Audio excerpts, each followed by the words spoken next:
Salut les filles, aujourd'hui je vous propose de découvrir comment j'ai réalisé mon Jostovo pastel. La technique du Jostovo est assez difficile à maîtriser et comme je n'ai pas fait de formation en la matière, je vous partage vraiment ma technique, ma méthode pour le réaliser. Comme pour tous mes nail art à la peinture acrylique, je commence par matifier la surface de mon vernis pour que la peinture puisse s'accrocher. Pour réaliser mes fleurs, je vais utiliser 3 teintes de peinture que je vais mélanger et travailler par la suite. Une teinte foncée, une moyenne et une claire. Si vous n'avez pas ces 3 teintes, vous pouvez tout à fait travailler avec une seule couleur que vous éclaircirez au fur et à mesure avec du blanc.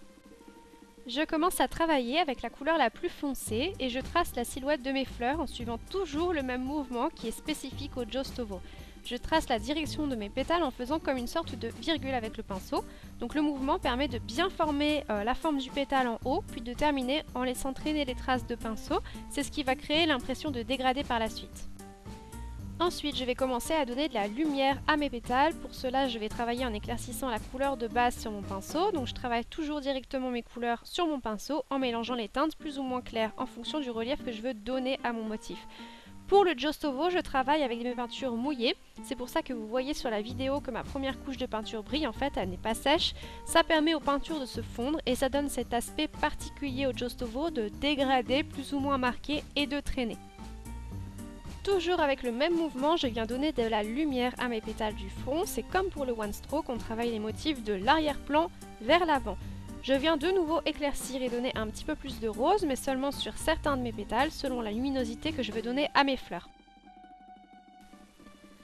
Maintenant, je vais commencer à travailler les pétales du devant. Ils sont plus dans la lumière que ceux de l'arrière, donc je vais les travailler avec une teinte de base directement plus claire, ici le rose, puis je retravaillerai avec des pointes de blanc, pétale par pétale.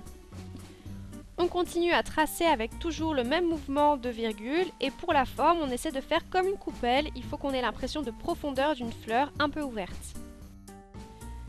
Je vais par la suite retravailler la luminosité de mes pétales, donc il n'y a pas de règle stricte technique pour ça, il faut vraiment avoir l'œil, c'est votre œil qui va vous dire où mettre de la lumière, sur quel pétale, etc.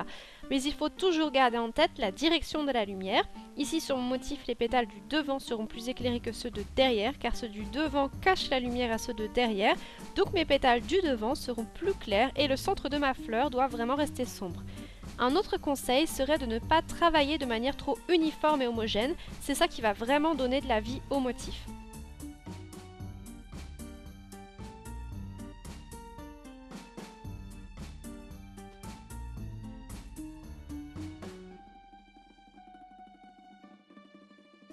Pour donner un peu plus de précision au motif, on va maintenant utiliser le pinceau de détail. Je vous mettrai bien sûr comme d'habitude toutes les références en barre d'infos. Je commence par utiliser la peinture la plus foncée et je vous donne ici une petite astuce pour faire des traits extrêmement fins et discrets comme ici. Vous diluez énormément votre peinture, donc ça devient quasiment de l'eau colorée, puis vous absorbez l'excédent d'eau de votre pinceau avec un papier absorbant pour qu'il ne reste presque plus de matière sur votre pinceau. Et maintenant, je vais hachurer avec des traits extrêmement fins dans le sens de mes pétales. Ça va donner un peu plus de précision et de contraste au motif. Donc ici, pour marquer le cœur foncé, je pars du centre et je vais vers l'extérieur de mes pétales. Les traits doivent être vraiment très fins. Au final, ça doit visuellement donner un joli dégradé.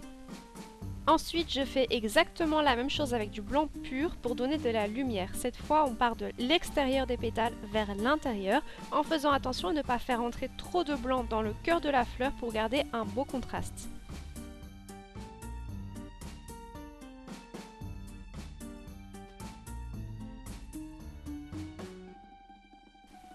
Je vais encore une fois rajouter une touche de blanc pur pour donner des touches de lumière sur les pétales les plus exposés à la lumière. Donc ici, ce sont ceux de devant. Puis pour réaliser les étamines, je vais d'abord faire des points en vert olive directement au pinceau, puis de plus petits points encore en jaune très pâle par-dessus.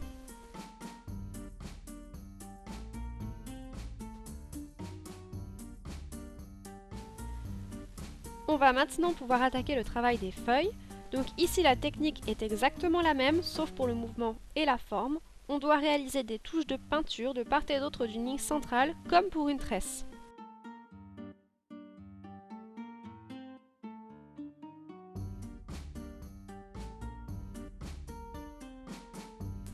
Pour le travail du Jostovo en lui-même, c'est la même chose que pour les pétales. On travaille du plus foncé au plus clair en rajoutant des touches de blanc et ici de jaune et on travaille avec les peintures mouillées pour créer le dégradé.